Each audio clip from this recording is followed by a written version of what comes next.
welcome back to my vlog again. Dennis here. We are now in Den Haag to support our ex-president Duterte. Nothing compares. Hello! Hi! Nice meeting you! Hi! Saan kayo sa Pinas, sir? Sa Laguna. Sa Laguna. Okay, yes. Sa EU? Yeah, EU. Sa EU sa Limburg, Belgium. Limburg, Belgium. Yeah. Welcome to The Hague. Yeah, thank you. You too. Bye-bye. You're doing live also? Sorry? You're doing also live? Yeah. Okay. No, I'm doing vlog. I'm doing vlog. Okay. Yeah. Hi everyone. Shoutouts. It's me, Olivia. Olivia making Basta Igat Sikat. Tatak Alright. Duterte. Yes. Sikat di ay. Yes.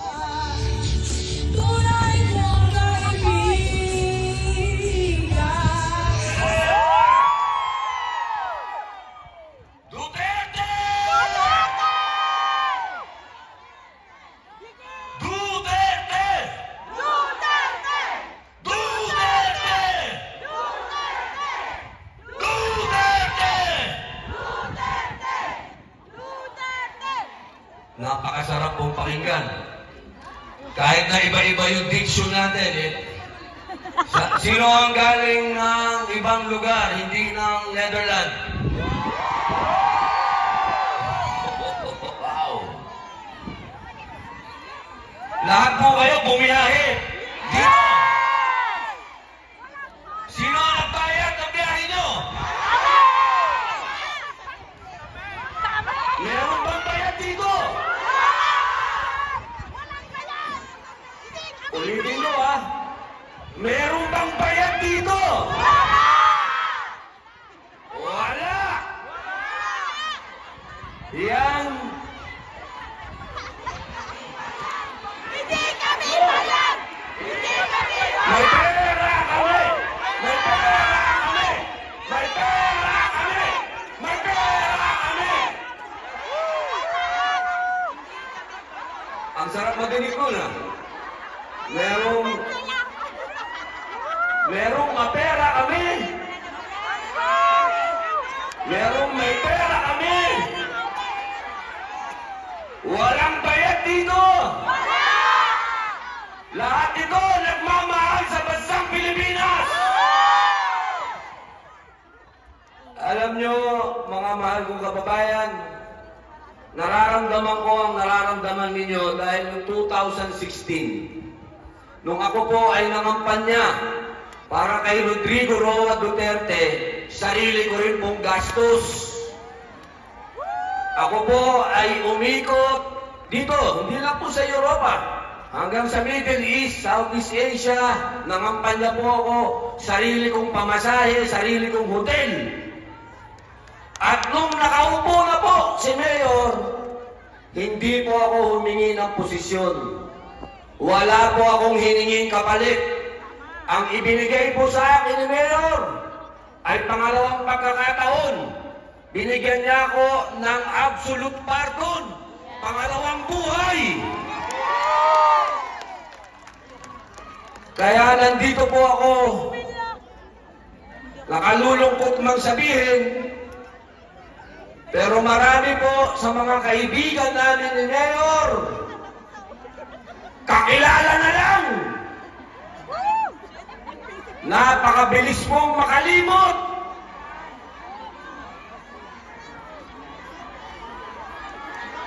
Pero kami naliligayahan sapagkat ang ganap na ito ay nagising ang damdamin ng mga Pilipino. Hindi kami bayad! Hindi kami bayad! Hindi kami bayad! Hindi kami bayad! Hindi kami bayad! May pera kami! Hindi kami bayad! May pera kami! Hindi kami bayad! May pera kami!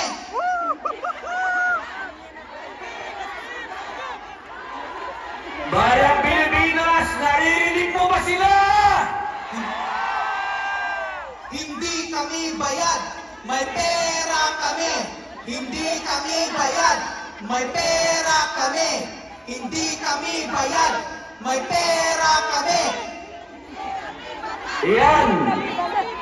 Yan ho ang isang bagay na wala sila. Marahil marami din silang pera, pero walang nagmamahal sa kanilang katulad ninyo. Duterte! Duterte! Duterte! Duterte! Duterte! Bilib talaga ako sa mga Pilipino dito. Ang init, napakainit ngayon. Nung mga nakaraang araw, nung bagong dating kami, nanginginig kami. Ngayon naman, napakainit. Yung suot ko, ang init. Eh, napakainit pa nung pagmamahal nyo, kaya sold na sold. Duterte! Duterte! Duterte! Duterte! Duterte! Ngayon naman, mga kaibigan, mga kababayan, ako naman po ay makikiusap sa inyo. I love you, ma'am. Love you too! Hello, ma'am. I like your green blouse. Thank you, sir. Alaikum salam. Salam kum salam. Ngayon po, na-eksakto po lahat. Na-eksakto lahat itong nangyayaring ito sa panahon po ng kampanya. Isipin po ninyo ang nangyari sa amin sa PDP. My brother Michael, welcome. Kala nyo, di ako marunong mag-English, ha? That's my brother there. Welcome, my brother. Hanggang doon lang muna tayo sa welcome. Mga kababayan, gustong-gusto kong pumis. Kaya lang, binabanatan ako, binabas ako. Pumunta daw ako sa Holland para humalik. Pambihira mga tao yan, pangit kasi sila. Walang humihingi ng halik sa kanila, kaya kasalanan ko ba kung pangit sila, di ba? Kaya mo nga, pag walang camera, I'll give you the kiss. English yun, ha? English. Sana po. Yes, ma'am. Papangako mo ba pagka binoto mo lahat yung senador ng PDP? I'll give you a big kiss. Mamaya, ma'am, kasi baka makulan na naman ako, mabas na naman ako. Yes, ma'am. Oh, yes, ma'am. Lahat po kayo, yayakapin ko. Hindi po yan kahit kailan naging issue sa mga ka-Duterte. Sapagkat ang mga ka-Duterte po malapit sa tao. Lahat po. Fight against crime and illegal drugs. His policies go firm. Were always rooted in his deep love for the Philippines